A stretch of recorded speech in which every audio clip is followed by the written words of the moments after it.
A container ship docks at the port of Algeciras, Spain. Workers move quickly, unloading cargo that looks like an ordinary shipment of bananas. But hidden inside, buried between crates of fruit, are thousands of kilos of cocaine. This isn't an isolated case. It's part of a billion-dollar drug trade that stretches from the jungles of Colombia to the markets of Europe. Cocaine is flooding into Spain at an unprecedented scale, and much of it is arriving in the most unsuspecting way, inside shipments of fresh produce. The recent leak of over 7 million emails from the Colombian National Prosecutor's Office has exposed the depth of this operation, revealing how criminal organizations in South America have perfected the art of trafficking cocaine through commercial supply chains. But how do these shipments bypass security? Who controls this global network? And why is Spain one of the biggest entry points for South American drugs? The answer starts in the region of Urabá, Colombia, where the country's banana industry is tightly intertwined with the cocaine trade. The port of Turbo, a critical hub for banana exports, is under the influence of the Clan del Golfo, one of the most powerful criminal organizations in the country. This group, formerly known as Los Urabeños, operates with military precision, controlling drug routes, bribing officials, and maintaining direct ties with European crime syndicates. They've turned Turbo into a gateway for cocaine heading to Spain and beyond. Containers filled with bananas are loaded onto ships, but before they leave, hidden compartments are packed with high-purity cocaine. The shipments are then taken by barge into deeper waters, where they are transferred onto larger cargo vessels bound for Europe. Once the containers arrive at ports like Algeciras, Valencia, and Barcelona, corrupt port workers ensure that the drugs make it past customs undetected. This method is highly effective. Bananas are perishable, meaning they must move through the supply chain quickly. Inspecting every shipment would cause delays, something authorities want to avoid. Traffickers exploit this urgency, relying on speed and efficiency to move their product unnoticed. In some cases, entire shipments are contaminated using the rip-off method, where smugglers secretly open containers at ports, stash cocaine inside, and reseal them before they continue their journey. By the time authorities detect the drugs, they have already spread across multiple European countries. But Colombia is not the only source of cocaine hidden inside banana shipments. Just south of its border, Ecuador has become an equally critical player in the global drug trade. The port city of Guayaquil, home to 6 major terminals, is now considered one of the world's primary transit points for cocaine.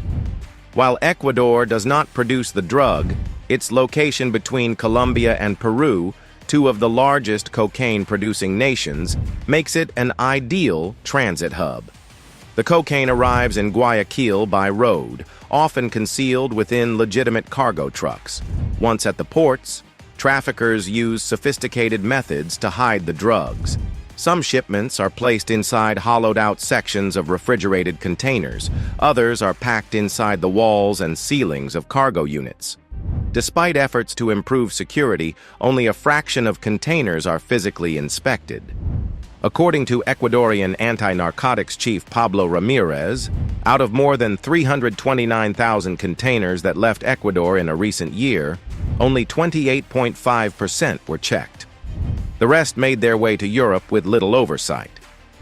One of those containers, arriving in Algeciras, contained a staggering 9,500 kilos of cocaine, the largest single drug seizure in Spain's history.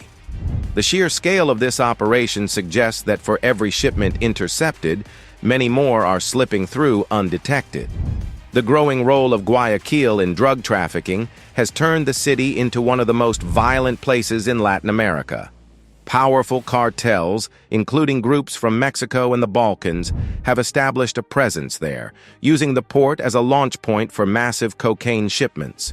These organizations work in coordination with corrupt officials, paying off customs officers and police to allow containers to move freely. In some cases, traffickers don't even need to hide the drugs inside cargo shipments.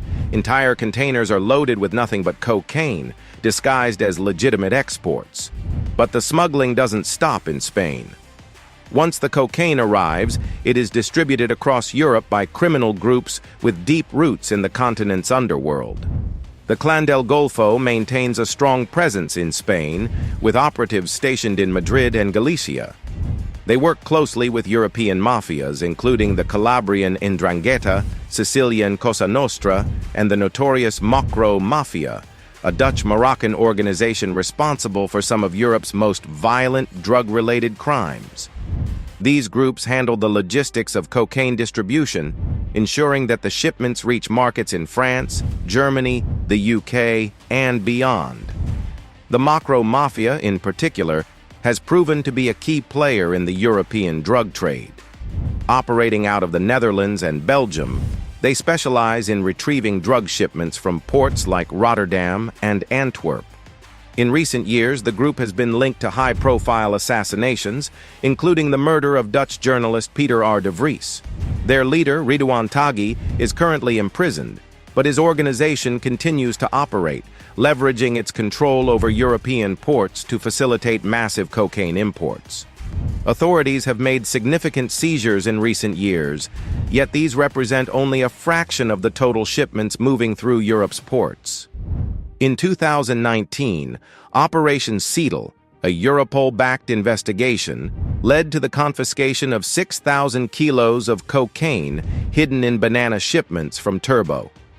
In 2023, more than 7,200 kilos were seized in a series of coordinated raids across Spain, including in the ports of Vigo and Algeciras. But despite these victories, the flow of cocaine remains steady. One of the biggest obstacles in stopping these shipments is corruption. Drug traffickers have the resources to buy their way into any system. In Ecuador, traffickers have infiltrated customs offices, allowing shipments to pass without scrutiny. In Spain, corrupt port workers provide traffickers with container access codes, enabling them to retrieve drug-laden shipments before authorities can inspect them.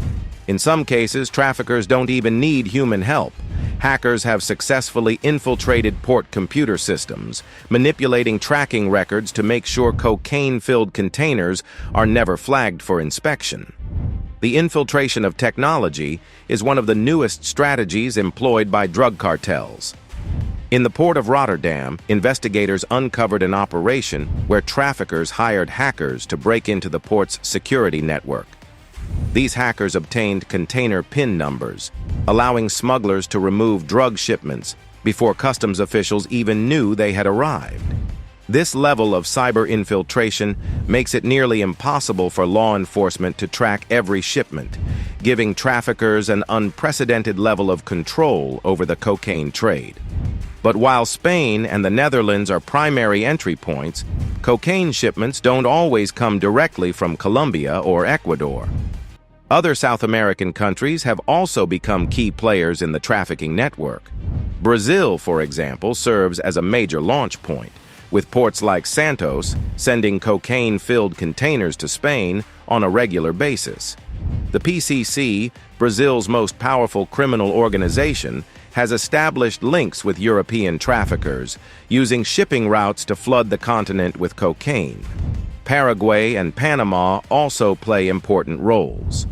The Paraná River serves as a natural highway for cocaine shipments moving through South America, while Panama's ports act as a crucial transit point.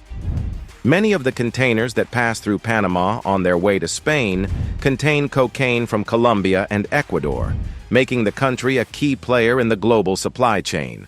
Despite law enforcement efforts to crack down on these networks, the cocaine trade remains a constant battle.